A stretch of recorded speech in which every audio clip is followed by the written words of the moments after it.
Hello! అందరికీ నమస్కారం అండి. ఈసారి వీడియోలో అక్కినేని నాగేశ్వరరావు గారు నటించిన 'రగులుతున్న భారతం' సినిమా గురించి మాట్లాడుకుందామండి. ఈ సినిమా 34 సంవత్సరాలయింది విడుదలై.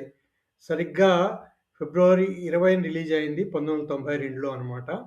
అందులో ముఖ్యంగా ఈ సినిమా గురించి చెప్పుకోవాల్సిందేంటంటే, ఇది అక్కినేని నాగేశ్వరరావు గారు క్యారెక్టర్ రోల్స్‌లోకి షిఫ్ట్ అయిపోయిన తర్వాత వచ్చిన సినిమా అనమాట. అందుకనే ఇది 34 సంవత్సరాలుగా కనిపిస్తుంది మనకి. అప్పటికే నాగేశ్వరరావు గారు సీనియర్ రోల్స్ వేస్తున్నారు. ఈ సినిమా 'రగులుతున్న భారతం' సినిమాలో అక్కినేని నాగేశ్వరరావు గారితో పాటు సహపాత్రధారులుగా చెప్పుకోవాల్సింది గొల్లపూడి మారుతీరావు గారు, కోట శంకర్రావు గారు. నిర్మాణ సంస్థ మైత్రా క్రియేషన్స్. నిర్మాత చల్లా సుబ్రహ్మణ్యం, దర్శకుడు అల్లాని శ్రీధర్.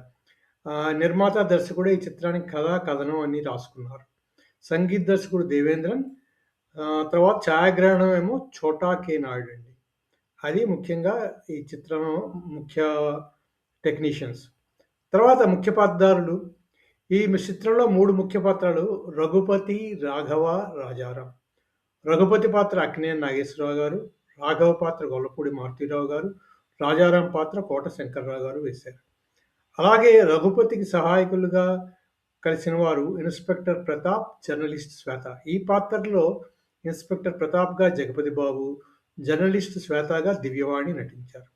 అలాగే ఇంకో ముఖ్య పాత్రలో దాసరి నారాయణరావు గారు టాక్సీ బాబాయిగా కనిపిస్తారు.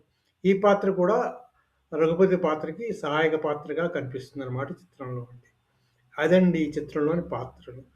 ఇంకా కథ గురించి చూసుకుంటే ముఖ్యంగా ఈ కథ 1947లో స్టార్ట్ అవుతుంది సినిమాలో.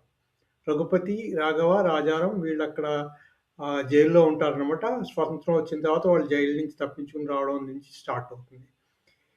ఈ అక్కినేని నాగేశ్వరరావు పాత్ర రఘుపతి అన్నది కోమాలోకి వెళ్ళిపోతుంది. స్వాతంత్రం వచ్చిన 45 సంవత్సరాల తర్వాత అతను కోమా నుండి కోలుకుంటాడు. తాను కోలుకున్న వాటికి, దేశంలో ఏమి జరుగుతుందన్న దానికి, వాస్తవానికి మధ్య వ్యత్యాసాన్ని ఆయన చూస్తాడనమాట. 45 సంవత్సరాల తర్వాత కోలుకున్నాక. ప్రస్తుతం ప్రజలు అవినీతి, నక్సలిజం, ఉగ్రవాదం, మురికి రాజకీయాలతో ఎలా పోరాడుతున్నారో చూస్తాడు. ముఖ్యంగా రాఘవ ముఖ్యమంత్రి అవుతాడు. రాజారాం నక్సలైట్‌గా మారతాడు. అదనమాట. అంటే తన మిత్రుడు, ఒక మిత్రుడేమో కొత్త రాజకీయాల్లోకి చేరి ముఖ్యమంత్రి అవుతాడు. ఇంకో మిత్రుడేమో నక్సలిజం వైపు ఉంటాడనమాట.